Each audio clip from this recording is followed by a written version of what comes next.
Hello મિત્રો, કેમ છો? મારી યુટ્યુબ ચેનલ ઉપર આપ સૌનું સ્વાગત છે. અને લોકોને દાંતની નાની મોટી પ્રોબ્લેમો હોય છે, તો હું એક નાનો વિડીયો લાવ્યો છું, ટિપ્સ લાવ્યો છું. એ તમે અજમાવશો તો જરૂર તમારી પ્રોબ્લેમ સોલ્વ થશે. તો ચાલો મિત્રો, હું તમને બતાવું. આ દાંતનું મોડલ છે મિત્રો, આપ જોઈ શકો છો. જે આપણા મોઢામાં જે દાંત હોય છે એ પ્રમાણે બિલકુલ આ દાંતનું મોડલ છે. તમે જોઈ શકો છો. આ મોડલ દ્વારા હું તમને સમજાવીશ એ ટિપ્સ. સૌ પ્રથમ તો મિત્રો, સવારે તમે જે બ્રશ કરો છો તો હંમેશા બ્રશ સોફ્ટ બ્રશ જ વાપરવાનું, અલ્ટ્રા સોફ્ટ બ્રશ.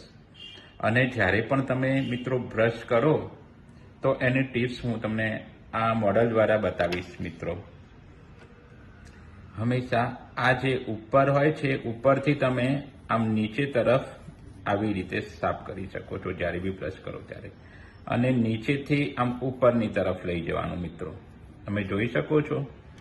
આ જો એવી રીતે સાઈડમાં પણ ઉપરથી નીચે આવી રીતે જવા દેવાનું અને નીચેથી આમ ઉપરની સાઈડ આમ કરવાનું બ્રશ. બિલકુલ આવી રીતે નીચેથી ઉપર, ઉપરથી નીચે. અને અંદરની સાઈડ પણ તમે બ્રશ આવી રીતે કરી શકો છો, આ બાજુથી આવી રીતે. અને અંદરની સાઈડથી પણ આવી રીતે સાફ કરી શકો છો. એવી રીતે અહીંયા પણ તમે આવી રીતે ઘસી શકો છો મિત્રો, આવી રીતે. બરાબર. એટલે ડેલી તમે આવી રીતે મિત્રો બ્રશ કરવાનું છે તમારે.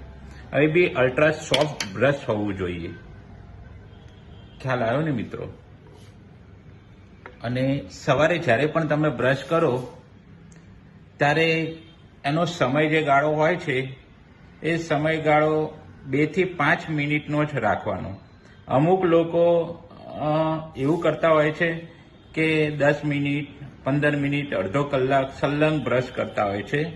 તો એ બ્રશ કરવામાં આ જે દાંતનું લેયર હોય છે એ ઘસાવા માંડે છે અને સેન્સિટિવિટીની સમસ્યાઓ ઊભી થાય છે.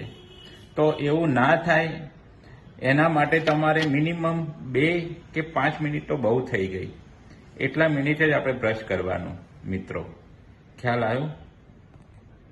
તો મિત્રો, મેં તમને ડેન્ટલ વિશે આ ચોકટામાં મેં તમને જે માહિતી આપી છે, જે કઈ રીતે બ્રશ કરવું, કયું બ્રશ વાપરવું, આ જે પણ મેં તમને કઈ માહિતી આપી છે એનું ધ્યાન, એ વાતનું ધ્યાન રાખજો અને એને ફોલો કરજો.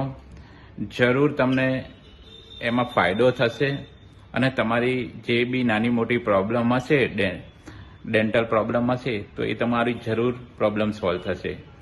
તો મિત્રો, તમને મારો આ વિડીયો ગમ્યો હોય તો એને લાઈક કરજો, શેર કરજો અને સબસ્ક્રાઈબ કરજો મિત્રો. આવજો.